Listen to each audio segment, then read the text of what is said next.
USC kicked off spring football hoping to forget its first losing season since 2000. But LA Times' Brady McCullough writes it's already been a long offseason for the Trojan program. Brady joins us right now. You ready for this? I'm ready, Chris. You're ready. Long offseason. Tell us what happened. We were just waiting for the offseason so we could take a break, and we're getting shots in the offseason. Give us some lowlights, I guess, of what happened. Well, from the moment that Lynn Swann decided to keep Clay Helton for a fourth season, we knew it was going to be a very long offseason.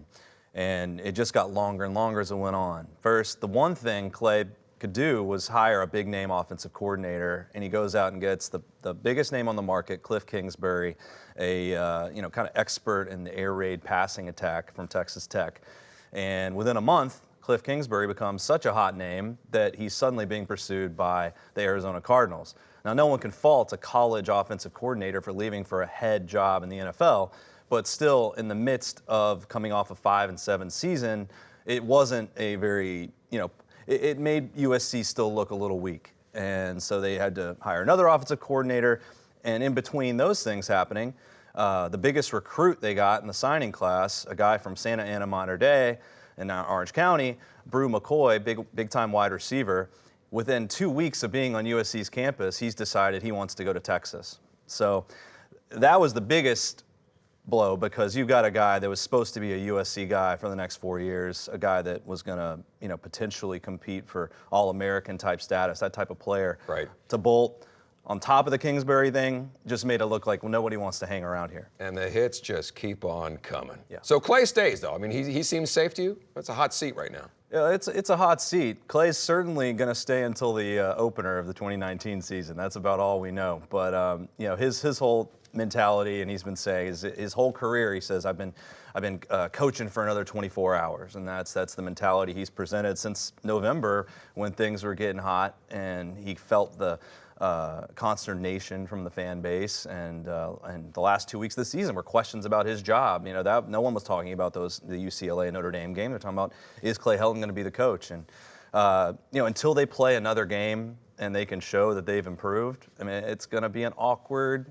scenario for him, and particularly with the fan base. Yeah, you got to go day to day and one game at a time, as they always say. Does he have a theme for spring training? It's tough in the locker room. You're sitting there with your shoulder pads on going, where are we going? What are we doing? And the coach has to say, look, this is the direction we're going. Is there a theme? There is. It's simplification.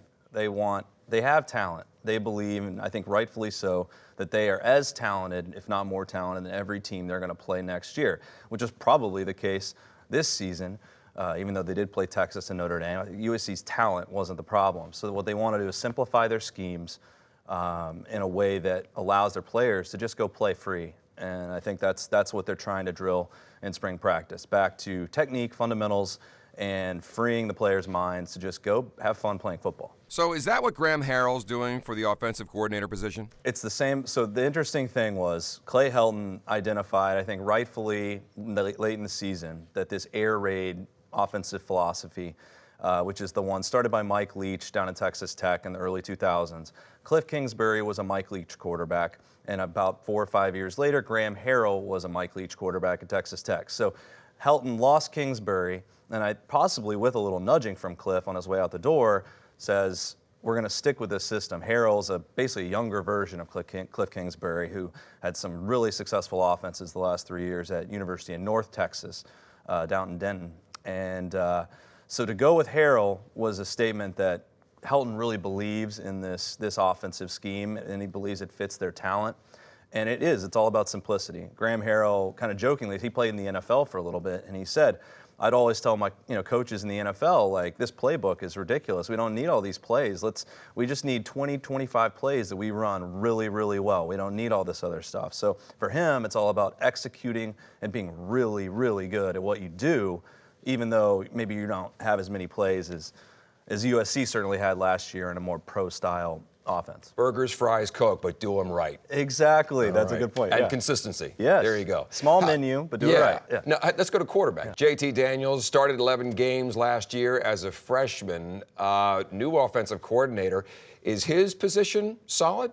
Well, so I actually just wrote about this, and I think there was something tucked away in Clay Helton saying on Saturday I asked him about their last game against Notre Dame. JT Daniels came out. He completed, I believe, 18 of his first 19 passes. Wow. Ended up throwing for 349 yards. And in a system they had a game plan that is actually pretty similar to what they're going to be doing. A lot of quick passing, get the ball out quick.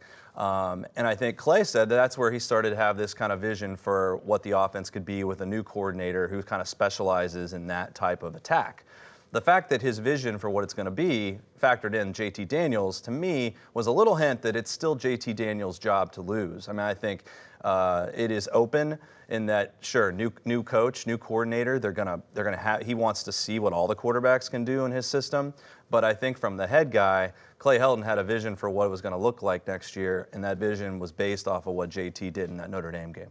Last question. This season will be a success if. Obviously, they win the championship, but if. Give us a little boundary there.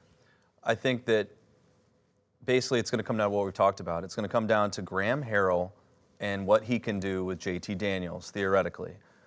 You know, last year, T. Martin was the offensive coordinator, but he was not the quarterback's coach. The quarterback's coach was another guy who's now gone. This is different. This is Graham Harrell. He is a former quarterback in this system. He is the quarterback coach. He is also the offensive coordinator. It's all going to run through Graham Harrell and JT Daniels and what kind of connection they can form and how much JT can take away from him over the next 6 months to get him ready for the opener in August. I think that relationship is going to come to be the difference for USC next year. Great. Brady McCullough, thanks for being here today. Hey, it's great to be here. USC wraps up spring practice April 13th. They open the season at home against Fresno State August 31st.